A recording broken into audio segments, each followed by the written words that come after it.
Welcome, everyone. Kathy and I are so excited to be presenting our new video podcast series, For the Elevate. In this series, we're partnering with our very good friend, Leanna McGuire, as we talk, yes, even laugh together about a wide variety of topics to help women embrace their inner warrior and begin making those positive changes needed in both their personal and professional lives actually happen. We're going to keep it short, but I guarantee you we will keep it real. But before Leanna talks a little bit more about the Elevate, here's a brief profile on each of us. Again, we're keeping it short here, but we'll give you a bit more information about us in our own introductions shortly. So now, Leanna will kick off the series.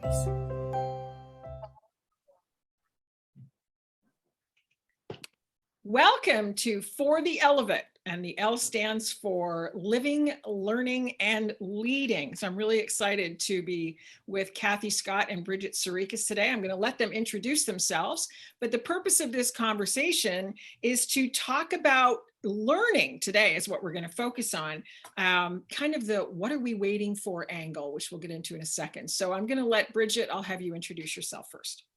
Great. All right, well, thank you. Very excited to be starting this new series. I have been incredibly lucky in my career to really have a wide range of positions in various types of organizations. So I've worked in professional services, manufacturing, higher ed, and healthcare. All very different, but each one really presented me with a new and interesting opportunity that enhanced my skills as a leader and ultimately led me to co-founding two businesses focused on transforming organizations to become more effective and helping leadership adapt to that highly competitive business environment that we find ourselves in today. So really happy to be here. Yay. Kathy.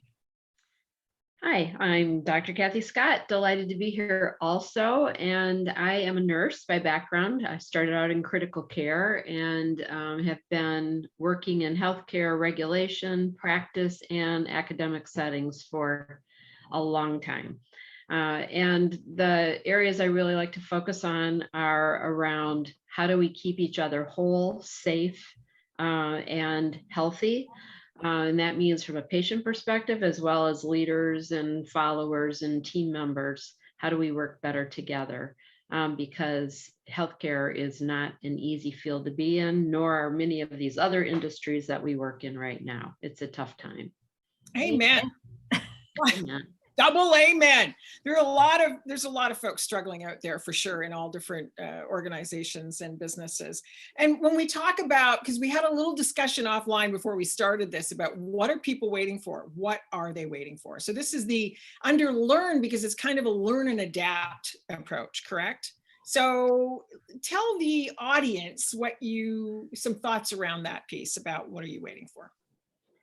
Well, we've been through sort of a lot of trauma as a society, a country, and a world. And many people are still sort of in their PTSD state, which is they're traumatized and really don't know how to move forward. And what we're finding in organizations is they've become somewhat paralyzed. And so as we work with organizations, they're saying, what are you waiting for? The world has changed. Our assumptions have all changed. Just ask yourself the question, what do I no longer assume? Your assumptions have dramatically altered in the course of the pandemic. And with that comes expectations, thinking, and you've got to change the way you live, lead, and learn. So it's a great starting point. It is. Can you share an example of something that you would no longer assume? Wow. I have a long list. I no longer assume that what I want at the store will be there. I no longer assume that my leader has my back. We hear that a lot just with what happened throughout COVID. I no longer assume that the people in my neck of the woods are going to think like me. We've become so much more polarized. I mean, the list goes on and on. Wow. Yeah. Those are. Yeah. And I think the interesting thing is the more you ask people, that list, it does go on and on, because people have been just so impacted and disrupted, and they're really starting to now feel those long-term effects. Always before it was the short term. Now we've really gone into the long-term effects, and it gets right back to that question of what are we waiting for? So I actually wrote that down Because I think on a personal level, it's probably not a bad idea to ask yourself that question too. And we'll get to that. That probably falls underneath the category of living and self-care, but I think that's a really valid question to ask because it opens up a whole different train of thought. So what's the next step from that?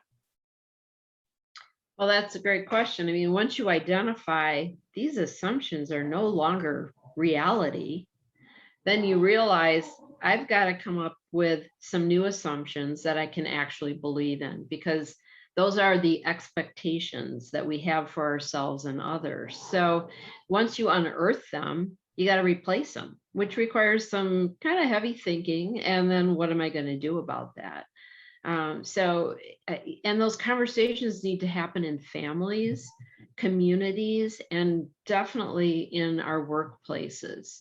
And when we have those conversations, I mean, it creates a whole new set of, I would say, expectations and kind of working through misunderstandings and how are we going to move forward?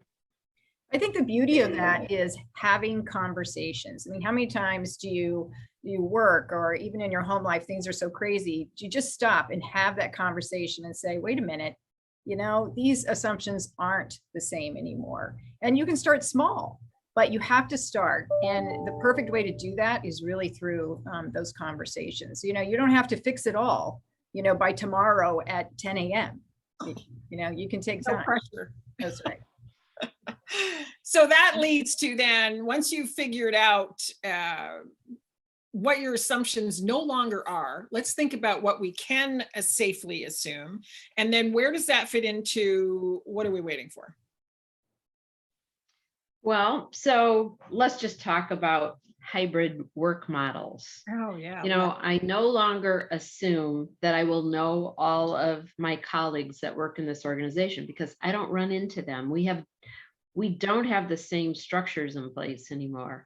So because I no longer assume that, then I need to come up with other ways to get to know people. So we need to change our structures. We need to adapt them. The old structures are not working. So if I'm going to be offsite some of the time and on-site some of the time, what does that mean? How do I get to know you? How do I round on my colleagues? I'm a rounder. How do I check in and get updates? How do we kind of have those water fountain conversations that we used to have? And so it starts the thinking of, all right, what are some things we can do differently? And why aren't we doing them now? What are we waiting for? Yeah.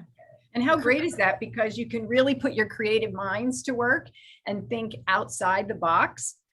We always encourage that outside the box thinking, or we like to think that people did encourage that. But now is the perfect time to do that, really think creatively because engagement is so important. And if you're somebody who's not prone to thinking outside of the box, is it okay to go to somebody that is comfortable with thinking outside of the box, brainstorming, finding new? Absolutely. We all have our thing. Right. Some of us are more creative than others, and some are pretty risk averse. So go hang with somebody who's not like you and start having those conversations. They're really powerful and they can be fun. And it's not a blame game. The whole world has changed. So, I mean, we're all victims of that. We don't need to be victims, but so it's not, and I think that's the good news for senior leaders. This is not your team blaming you for what all happened. We're all in this together and we all need to figure it out together. And no one really knows the path forward. So let's start talking to each other. Well, I think Kathy also said a great key word in there, which was fun.